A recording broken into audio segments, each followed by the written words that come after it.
Everyone, I welcome you all to my channel guys. आज हम check करें कि कौन आपको बैडली मिस कर रहा है। यानी इस समय कौन आपको बहुत ज़्यादा याद कर रहा है। हो सकता है कि एनर्जी वाइज आप भी फील कर रहे हो कि कोई आपको बैडली मिस कर रहा है।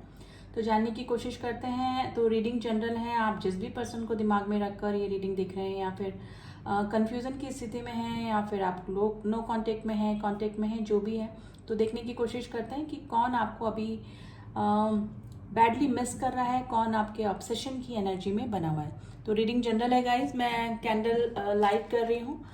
आप अपने पार्टनर को याद कर सकते हैं, उनका फेस विजुलाइज कर सकते हैं। 3 बार आप अपने पार्टनर का नाम ले लें, 7 बार अपने पार्टनर का नाम ले लें और फ्लेम पे फोकस कीजिएगा एंड पॉजिटिव होकर रीडिंग दिखेगा। ठीक है। कंटिन्यूस आप अपने पार्टनर के बारे में सोच भी सकते हैं ताकि एनर्जी वाइज हम थोड़ा सा अच्छे से कनेक्ट हो पाते हैं इस तरह से।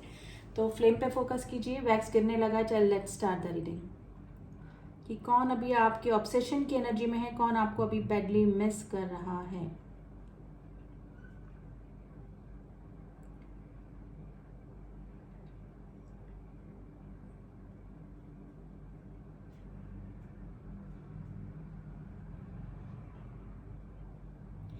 देखिए अभी आप सॉरी गाइस, जिस भी पर्सन को ध्यान में रख के रीडिंग देख रहे हैं ना, उनमें से एक पर्सन काफ़ी नाराज़, कोई एंगर इशू मुझे लग रहा है। यानी कि एक थोड़ा सा मुंह अपना साइड में करके बैठा है और एक, यानी कि एक किसी दो अगर कपल मतलब कपल है तो एक पर्सन कोई नाराज़ होके अभी बैठा हुआ है। तो कंफ्यूजन की स्थिति में शटर्ड एनर्जी लग रही है गाइस इस पर्सन की मुझे। आप जिस भी पर्सन के लिए रीडिंग देख रहे हैं या ध्यान करके रीडिंग देख रहे हैं एनर्जी वाइज, तो ये पर्सन की शटर्ड एनर्जी यानी कि बिखरी हुई एनर्जी, यानी कंफ्यूजन की स्थिति मुझे बनी हुई है। यानी विचारों में स्टेबिलिटी मुझे अभी इस पर्सन की नहीं लग रही है। आप दोनों के रिलेशनशिप में अभी मुझे थोड़ा सा नेगेटिविटी आई भी लग रही है। कोई एक पर्सन जो है कि कोई किसी इशू को लेकर, किसी मैटर को लेकर काफ़ी नाराज़ मुझे अभी लग रहा है। देखिए काफ़ी खूबसूरत हार्ट बना है। देखिए मिसिंग एनर्जी में है ये पर्सन, आप जिसके लिए भी रीडिंग देख रहे हैं ऑब्सेशन की एनर्जी में है। लेकिन ये पर्सन को समझ नहीं आ रहा है कि चीज़ें कैसे वर्कआउट करेगी, यानी कि कैसे चीज़ें ठीक होगी। आप दोनों के रिलेशनशिप में अगर ऑब्स्टिकल्स हैं, प्रॉब्लम्स चल रही हैं, कुछ एंगर इशू आ गए हैं, तो इस पर्सन को ये समझ में नहीं आ रहा है कि ये सब चीज़ें ठीक कैसे होगी।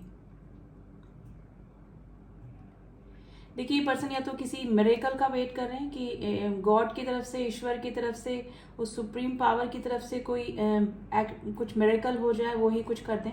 या फिर आपकी तरफ से आपका ये वेट कर रहे हैं, आपके मे बी आपके मूड का ठीक होने का, आपका जो एंगर इशू है, या फिर मुझे लग रहा है कि मेरे व्यूअर्स थोड़ा सा एंग्री हैं, गुस्सा है इस पर्सन से, उन उसका वेट कर रहे हैं कि आपका मूड ठीक हो जाए या फिर आप आगे होके इस रिलेशनशिप में सब कुछ ठीक कर दें।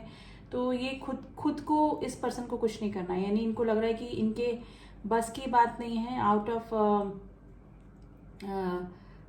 मैटर है ये, इनसे मतलब इनसे सॉल्व नहीं होगी प्रॉब्लम जो भी ये चल रही है। ये सिर्फ आपका वेट कर रहे हैं या फिर गॉड के कोई मिरेकल होने का वेट कर रहे हैं। यानी कि शटर्ड एनर्जी है, शटर्ड एनर्जी है गाइज। ये पर्सनैलिटी जो है थोड़ा सा कंफ्यूज स्थिति में है और आपको भी किसी क्लैरिटी में नहीं डाल रहे हैं, मतलब नहीं दे रहे हैं। यानी हाँ तो हाँ, ना तो ना, इनके विचारों में क्लैरिटी ही नहीं आ पा रही है। तो कंफ्यूजन की स्थिति है, ऑब्सेशन की एनर्जी में है, मिसिंग एनर्जी में है, लेकिन कुछ कर नहीं पाने की जो इनकी, या तो कुछ करने की नहीं आदत और एक कुछ नहीं कर पाने की अभी प्रेजेंट सिचुएशन में, तो अपने आप को काफ़ी मजबूर सा महसूस कर रहे हैं ये पर्सन। देखिए इनकी अगर थर्ड पार्टी इशू इनकी लाइफ में है, अब थर्ड पार्टी इशू फैमिली हो सकती है, अगर मैरिड है तो हस्बैंड वाइफ बच्चे हो सकते हैं। लेकिन उन प्रॉब्लम्स इस तरह से चल रही हैं कि उनको लग रहा है कि अगर आप होते तो शायद सिचुएशन संभाल लेते, या फिर फैमिली की रिस्पॉन्सिबिलिटी है काफ़ी, लेकिन फिर भी रिस्पॉन्सिबिलिटी होने के बाद भी अगर आप उनकी लाइफ में होते तो काफ़ी अच्छे से हैंडल कर पाते, यानी कि काफ़ी अच्छा ये फील कर पाते थे। जब में भी हो सकता है कि आप लोग कांटेक्ट में हो, तो काफ़ी अच्छी एनर्जी में है गाइज आपके लिए। लेकिन कंफ्यूजन की स्थिति में है ये। कोई भी क्लियरिटी इन्होंने शायद पहले भी आपको नहीं दी होगी और अभी भी ये इसी एनर्जी में है, शटर्ड एनर्जी में है। देखिए गाइस, मजबूर, जैसे ना 2 ऑफ पेंटिकल्स की एनर्जी आई है, यानी कि पर्सन कंफ्यूजन की स्थिति में है, यानी कि इनको खुद को ही समझ में नहीं आ रहा है क्या करना है। अगर थर्ड पार्टी इशू आप दोनों के बीच में है, पता है कि कुछ हो नहीं सकता, या फिर आगे ये रिश्ता वर्कआउट नहीं कर सकता, लेकिन फिर भी ऑब्सेशन रह रहे के ये पर्सन है ना, एनर्जी वाइज आपको काफ़ी ड्रेन कर रहा है, यानी कि आपको ना तो मूव ऑन करने दे रहा है, और मे भी हो सकता है कि इनडायरेक्टली इनकी एनर्जी आपको परेशान करी। 222 नंबर, 333 नंबर एंड 555 नंबर आपको दिख रहा होगा जो कि ट्रांसफॉर्मेशन को बता रहा है। देखिए गाइज, अगर ये पर्सन काफ़ी दिनों से आपसे दूर है ना, तो इस पर्सन में काफ़ी चेंजेस आए, यानी 555 की एनर्जी है जो कि ट्रांसफॉर्मेशन को बताती है। इस पर्सन में काफ़ी सुधार आए हैं अपनी आदतों में, अभी चीज़ों को, दूसरों की फीलिंग को ये समझने लगे हैं। मे भी हो सकता है कि हार्ट चक्रा भी इनका हील हुआ हो। तो डेफिनेटली ये पर्सन, जो दूरियां आप दोनों के बीच में आई हैं, वो उस दूरियों ने इस पर्सन को काफ़ी चेंज किया है। लेकिन अगर थर्ड पार्टी इशू आप दोनों के बीच में है, तो इनडायरेक्टली ही सही इस पर्सन की एनर्जी आपको काफ़ी ड्रेन करती होगी। मे भी हो सकता है कि ड्रीम में भी आपके पर्सन आते होंगे डेफिनेटली, क्योंकि कंटिन्यूस इस पर्सन के माइंड में, दिल में आप ही चल रहे हैं, जिसकी वजह से एनर्जी वाइज आप लोग टेलीपैथिकली एक दूसरे से कनेक्ट हो पाते हैं। देखिए, मे भी हो सकता है कि मेरे व्यूअर्स मूव ऑन कर चुके हैं, और अगर मूव ऑन नहीं भी किया है तो ये पर्सन की एनर्जी ना आपको मूव ऑन करने नहीं दे रही है, क्योंकि काफ़ी मिसिंग एनर्जी में है गाइस, काफ़ी शैटर्ड एनर्जी में है। हो सकता है ये पर्सन आपको मिस करके रो भी देते हो, तो ये सिचुएशन भी हो सकती है, और यही एनर्जी आपको भी फील होती होगी।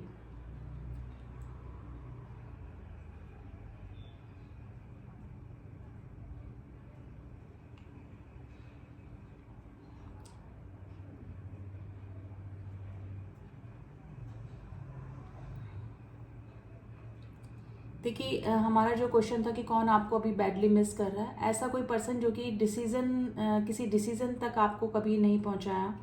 मे भी हो सकता है कि अभी भी आप लोग अगर लेस कांटेक्ट में हैं या फिर कांटेक्ट में हैं, तो भी आपको कन्फ्यूज़न की स्थिति में रखा हुआ है, या फिर आप ऐसे किसी पर्सन के लिए देख रहे हैं जो कि आपका पास रह चुका है, आपका कोई एक्स हो सकता है, तो ये सिचुएशन भी हो सकती है। यानी पास के किसी पर्सन के लिए आप ये रीडिंग देख रहे हैं जो कि अभी आपसे नो कांटेक्ट की सिचुएशन में, लेकिन स्पाइन की एनर्जी आई है गाइस।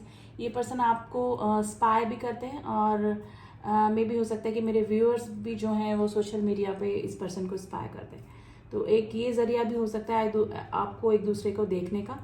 अदरवाइज मुझे लग रहा है कि 50% लोग यहाँ पे नो कांटेक्ट की सिचुएशन में ही बने हुए हैं।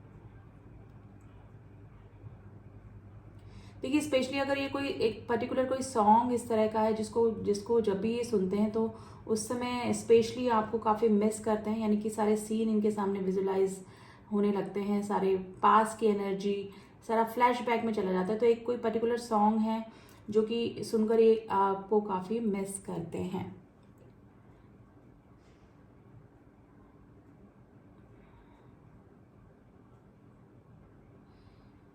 देखिए, मुझे बताने की ज़रूरत नहीं है, मुझे लग रहा है कि एनर्जी इतनी स्ट्रांग है इस पर्सन की आपको मिस करने की, यानी कि all time conscious mind, subconscious mind में आप ही इस पर्सन के दिमाग में, दिल में चलते रहते हैं। तो एनर्जी आपको खुद को फील हो जाती होगी कि कोई मिस कर रहा है, या फिर डलनेस लग रही है आपको, अचानक आप उदास हो जाना, या फिर इस तरह से। तो एनर्जी वाइज आप लोग कनेक्ट हो जाते हैं, और ये पर्सन आपको मूव ऑन भी नहीं करने दे रहे हैं, और कंफ्यूजन की स्थिति में बना के रखा हुआ है। अगर देखिए फैमिली इशू है, मैरिड नहीं है आप अलग अलग पार्टनर से, या फिर कोई थर्ड पार्टी इशू आप दोनों के बीच में नहीं है, तो फैमिली इशू मुझे लग रहा है यहाँ पे मुझे लग रहा है कोई सिंगल फादर या सिंगल मदर भी हो सकते हैं, कोई डिवोर्सी पर्सन भी हो सकता है। अगर फैमिली थर्ड पार्टी इशू के बीच में इशू के रूप में है, तो मे भी हो सकता है कि फैमिली की रिस्पॉन्सिबिलिटी इस पर्सन के ऊपर है, या फिर कुछ प्रॉब्लम इस तरह से चल रही है, कोई हेल्थ इशू किसी पर्सन को इनके फैमिली में है, तो डेफिनेटली हो सकता है कि पास में जो कन्फ्यूज़न की स्थिति रही वो इनकी फैमिली की वजह से ही रही, थोड़ा सा ऑर्थोडॉक्स फैमिली हो सकती है गाइस। इस पर्सन का है तो थ्रॉट चक्रा अनएक्टिव है, या फिर कुछ प्रॉब्लम है। ये पर्सन एक्सप्रेसिव नहीं होंगे, हमेशा कन्फ्यूज़न की, मतलब विचारों में इनकी क्लैरिटी नहीं है, और अगर विचारों में है तो ये बोल नहीं पाते हैं, इस तरह का कुछ सीन हो सकता है इस पर्सन के साथ में।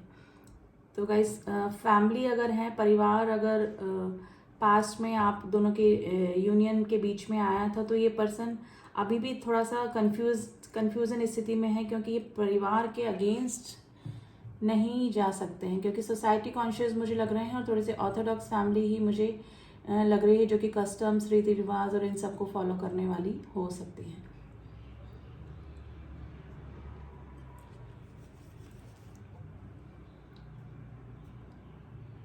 लेकिन गाइस कुछ भी एनर्जी निकल के आए, लेकिन ये पर्सन आपको काफ़ी मिस करते हैं, क्योंकि किसी और के साथ में इनका जो है सेटिंग हो ही नहीं पा रही। यानी कि किसी और, जिस तरह से ये आपको पसंद करते हैं या फिर आपको लव करते हैं, उस तरह से ये फीलिंग किसी और के लिए डेवलप ही नहीं कर पा रहे हैं। यानी कि इनके मन में किसी और के लिए फीलिंग आ ही नहीं पा रही है, जिस तरह से ये आपके ऑब्सेशन की एनर्जी में है। तो गाइस इस पर्सन की जो भी फीलिंग है जेन्युइन फीलिंग है, लेकिन थोड़ा सा कंफ्यूजन, किसी दिन ना डिसीजन मेकिंग पावर की कमी मुझे लग रही है, स्ट्रेंथ की कमी इस पर्सन में मुझे लग रही है। क्योंकि स्ट्रेंथ की कमी होने पर देखिए, अगर फीलिंग है, इमोशंस हैं, तो कितने ही ऑब्स्टिकल्स आए हम लोग उनको पार कर जाते हैं, चाहे फैमिली के ऑब्स्टिकल्स हैं या फिर थर्ड पार्टी इशू है या फिर कुछ भी। लेकिन अगर विचारों में ही क्लियरिटी नहीं है, क्योंकि कुछ करने से ही होता है, सब कुछ गॉड पे छोड़ने से या फिर सामने वाले पर्सन के ऊपर छोड़ने से नहीं होता है। लाइफ में कुछ डिसीजन हमें भी लेने होते हैं, कुछ प्लानिंग करने से नहीं होता, कुछ उसको एग्जीक्यूट भी करना होता है, तभी कुछ होता है। तो ये पर्सन उस स्थिति में ही नहीं है। यानी कि ये अगर 99% पूरा डिसीजन तक पहुंच जाए, लेकिन 1% आते ही लास्ट में जब इनको डिसीजन लेना होता है तो ये स्टेप बैक मार जाते हैं, यानी कि बैक स्टेपिंग कर जाते हैं। तो ये सिचुएशन मुझे लग रही है गाइज, इस पर्सन की सबसे बड़ी कमजोरी है क्लियरिटी ना होना, विचारों में क्लियरिटी ना होना, हाँ तो हाँ, ना तो ना। ये सिचुएशन ये पर्सन कभी लेकर ही नहीं आते, यानी कि अपने विचारों में क्लियरिटी नहीं होता। तो यही रीज़न है कि सामने वाला पर्सन भी कंफ्यूजन की स्थिति में रहता है। शटर्ड एनर्जी इनकी खुद की भी है, और इसी वजह से सामने वाला भी हैंग मैन, देखिए हैंग सिचुएशन आई है, जो कि हैंग सिचुएशन बताती है सामने वाले को भी लटका के रखना और खुद भी किसी डिसीजन तक नहीं पहुंच पाना। पहुंच सकता है, देखिए हैंगमैन की जो कार्ड की सिचुएशन होती है ना, वो ये होता है कि पर्सन डिसीजन ले सकते हैं लेकिन चलाकर ही नहीं लेते हैं। एक तो इनको सेल्फ वर्थ इशू होता है, सेकेंडली ये सेफर साइड लेकर चलते हैं, यानी कि खुद किसी प्रॉब्लम में ना फंस जाएं, सामने वाला ही सब कुछ कर दे, यानी कि आप या तो मिरेकल हो जाए या फिर सामने वाला ही कुछ कर दे। तो यही कैरेक्टरिस्टिक मुझे आपके पार्टनर के लग रहे हैं गाइज। बैडली मिस कर रहे हैं, कंफ्यूजन की स्थिति में है, शटर्ड एनर्जी में है, ओवर इमोशनल, यानी एस ऑफ कप्स की एनर्जी आई है, ओवर इमोशनल ये पर्सन हो जाते हैं आपके लेकर, लेकिन फिर भी कोई डिसीजन तक नहीं पहुंचना है, ये स्थिति बनी हुई है गाइज। मुझे अब इसको रखना पड़ेगा। तो काफ़ी हैवी एनर्जी निकल के आई है गाइज इस पर्सन का। एक तो थ्रॉट चक्रा अनएक्टिवेट लग रहा है मुझे, और एक हार्ट चक्रा थोड़ा सा एक्टिव है। मैं ये नहीं बोलूँगी फीलिंग समझते नहीं है, खुद की फीलिंग भी समझते हैं, सामने वाले की समझते हैं, लेकिन एक्सप्रेसिव नहीं है, बोल नहीं पाते हैं। और थोड़ा सा स्ट्रेंथ की कमी लग रही है, जो कि सोलर प्लेक्सस चक्रा में होता है, जो कि कॉन्फिडेंस को लाता है। ये इस पर्सन के चक्रा थोड़े से अनएक्टिवेट मुझे लग रहे हैं, ब्लॉकेजेस मुझे लग रही है, स्पेशली थ्रॉट चक्रा इस पर्सन का इनएक्टिवेट है। तो मिसिंग एनर्जी में तो है, आपकी काफ़ी मिसिंग एनर्जी बनी हुई है गाइस। अभी थोड़ा सा हम लोग इनकी एनर्जीज निकालने की कोशिश करते हैं कि कार्ड्स के ज़रिए कि क्या इनकी एनर्जी निकल के आई है। वैक्स के ज़रिए जो रीडिंग निकल के आई है, देखते हैं कार्ड्स में क्या निकल के आता है, इस पर्सन की एनर्जीज अभी क्या चल रही हैं। लेकिन काफ़ी कंफ्यूज्ड पर्सनैलिटी है गाइस, और जब मे भी हो सकता है कि आप लोग जब टच में थे या फिर टच में नहीं है, नो कांटेक्ट में है अभी, लेकिन आपको भी हमेशा इस पर्सन ने कंफ्यूज ही रखा होगा। तो चलिए देखते हैं कि अभी क्या एनर्जीज निकल के आती है इस पर्सन की।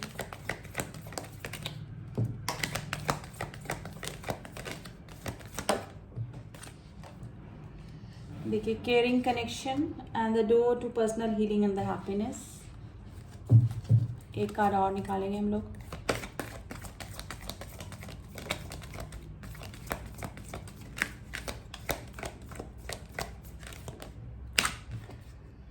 The garden and the gate. ये कार्ड मुझे पहले भी दिखा था लेकिन मैंने निकाला नहीं, लेकिन जिसकी एनर्जी आनी होती है वो आ ही जाती है। The financial constant. देखिए, इस पर्सन की लाइफ में कुछ फाइनेंशियल प्रॉब्लम भी चल रही होगी, और अगर चल रही है तो ये इस पर वर्कआउट भी कर रहे हैं। तो ऐसे ये काफ़ी माइंडेड पर्सन है, लॉजिकल पर्सन है, फाइनेंस वाइज काफ़ी अच्छी प्लानिंग ये कर लेते हैं, तो ये ओवरकम कर जाएंगे फाइनेंस की प्रॉब्लम से। तो कुछ ना कुछ प्रॉब्लम डेफिनेटली चल रही है इस पर्सन की लाइफ में, ठीक है, फाइनेंस से रिलेटेड, पैसे से रिलेटेड। देखिए केयरिंग कनेक्शन है, आपकी काफ़ी मिसिंग एनर्जी में है, जैसे कि उसमें निकला कैंडल वैक्स में आपकी काफ़ी केयर भी करते हैं, लेकिन कोई स्टेप नहीं लेते हैं, कोई स्टैंड नहीं लेते हैं।